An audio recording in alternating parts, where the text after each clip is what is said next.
My stepchildren said they answer only to their biological parents. So I changed the locks, canceled every privilege in my name, and told their father pickup was tonight. No one argued. Hello, everyone. Welcome to Revenge Cast. You know what? I used to believe that love and patience could win over anyone, especially kids. That if you just showed up consistently and treated children with kindness, they'd eventually come around. I learned the hard way that some people, even kids, will take your kindness for weakness and your generosity for granted. My name is Mark. I'm 42 and I've been married to my wife, Jessica, for 3 years now. The story is about the moment I finally stood up for myself and my family, and why sometimes the most loving thing you can do is set boundaries that actually mean something. When Jessica and I got married, we became a blended family. I brought my 2 kids from my previous marriage, Emma, who's 10, and Tyler, who's 8. Jessica brought her 2 kids from her first marriage, Mason, who's 16, and Chloe, who's 14. Their biological father, David, lives about 20 minutes away and has them every other weekend. From day one, I tried to be the stepdad I wished I did growing up. I included Mason and Chloe in everything: family, game nights, vacation planning, and even asking their input on house rules. I paid for their school supplies, sports, equipment, and took them to practices, just like I did for Emma and Tyler. But here's the thing about respect. You can't force it and you can't buy it. The first red flag came about 6 months after we all moved in together. I asked Mason to help carry groceries in from the car. Simple request, right? He looked me dead in the eye and said, "You're not my dad. I don't have to listen to you." Jessica overheard and told him to help anyway, which he did, but with this attitude that made it clear he was only doing it because his mom said so, not because he respected me as an adult in the house. I let it slide. He's adjusting, I told myself. This is hard for him, too. But it didn't get better. It got worse. Mason and Chloe developed this pattern of selective hearing. They'd respond immediately when Jessica asked them to do something, but when I made the same request, they'd act like I hadn't spoken, or they'd look at me with this blank stare and say, "I'll wait for Mom to tell me." The breaking point started building in small moments, like when I cooked dinner for everyone, and Mason would make a show of asking Jessica if it was okay to eat what I'd made, or when Chloe would leave messes in common areas, and when I asked her to clean up, she'd say, "My mom didn't tell me to." Then it started affecting my own kids. Emma came to me crying one day because Mason had taken her art supplies without asking. When she asked for them back, he told her, "Your dad doesn't make the rules here. Only real parents do." Real parents. Tyler started asking me why Mason and Chloe didn't have to listen to me like he did. How do you explain to an 8-year-old that some kids in the house follow different rules based on whose DNA they share? I talked to Jessica about it multiple times.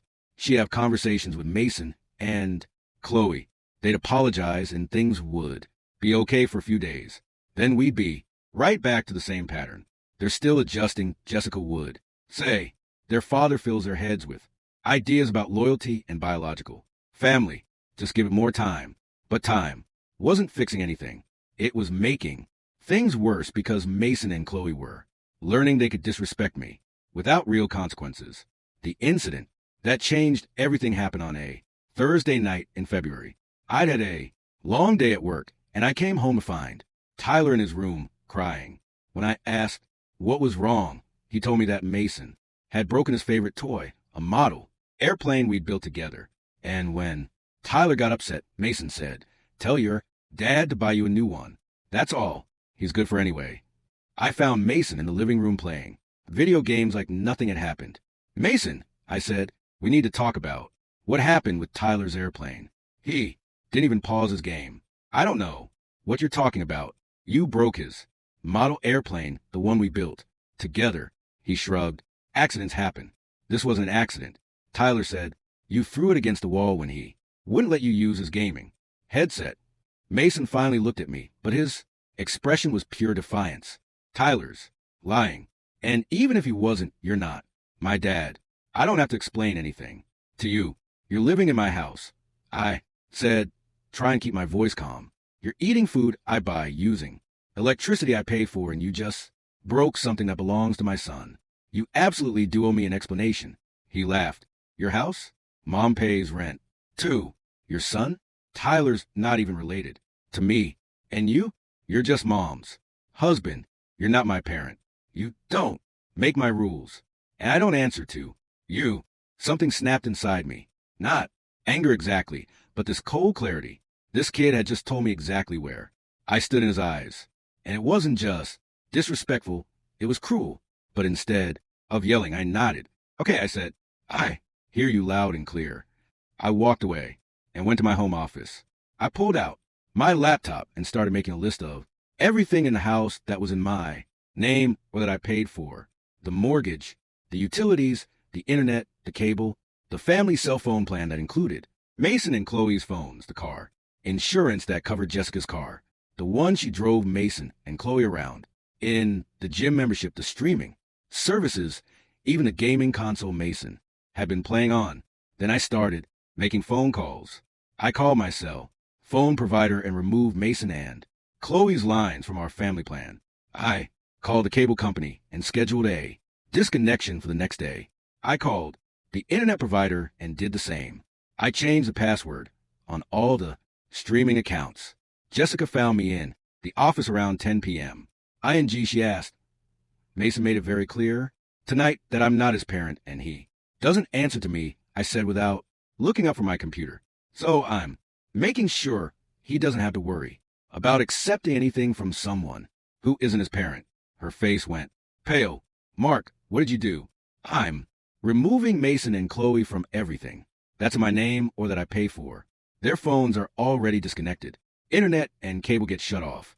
Tomorrow, I'm also going to need David's address because I'll be dropping off their belongings this weekend. You can't be serious. I looked at her.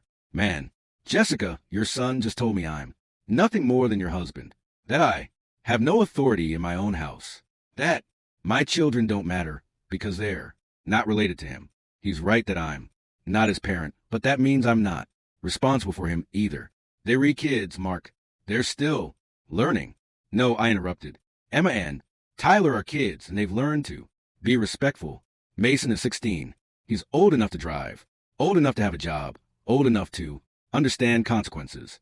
If he wants to act like I don't exist, then as far as his privileges go, I won't exist. I spent the next day implementing my plan.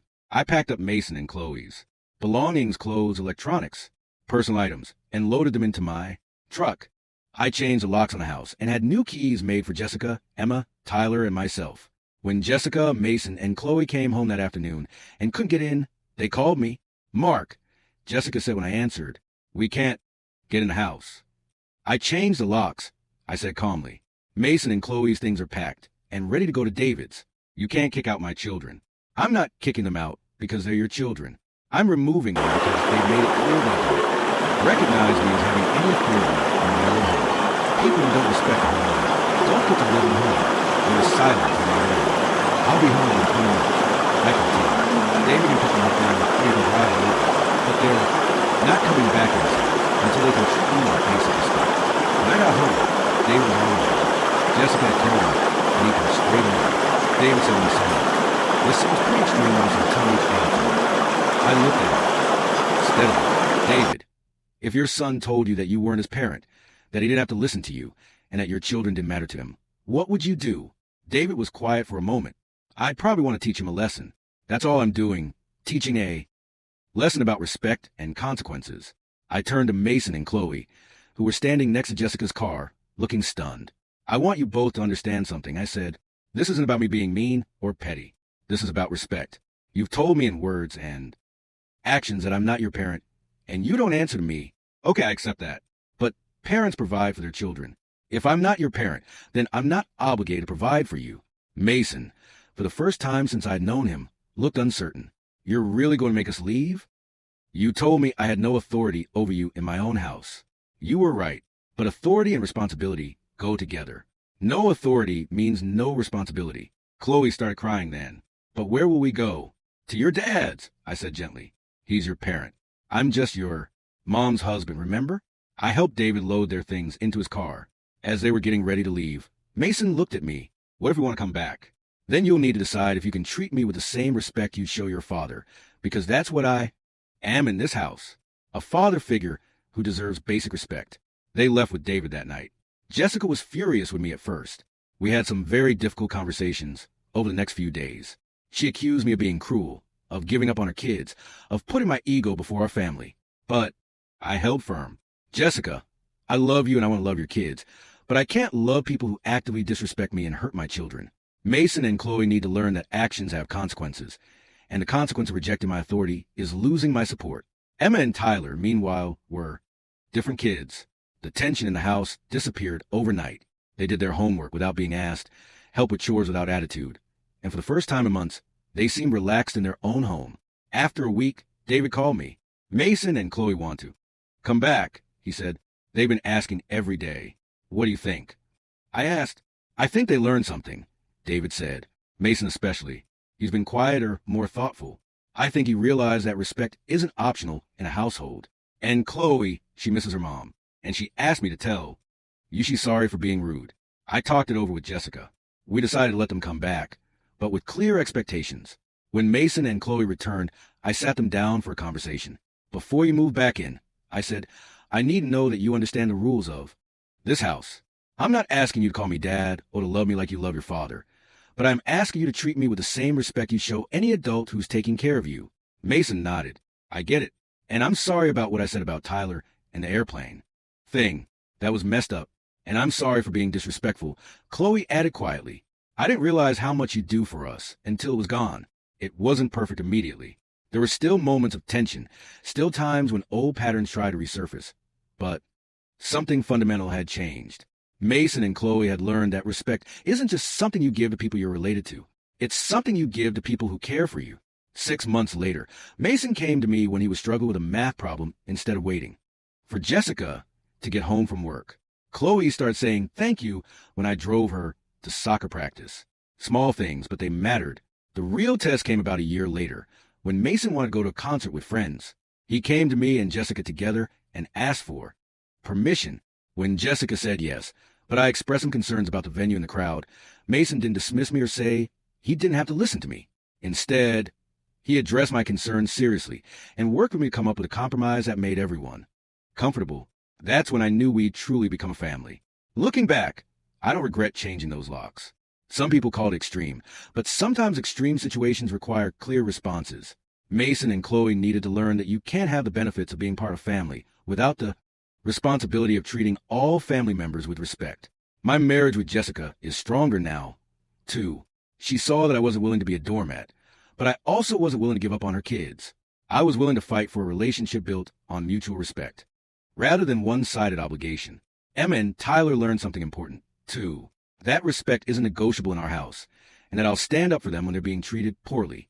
As for David, he and I actually have a better relationship now. He respects the fact that I held his kids accountable, and I respect that he supported the lesson they needed to learn. So there you have it. Sometimes love means setting boundaries. Sometimes being a good parent or step-parent means being willing to be the bad guy for a while to teach an important lesson.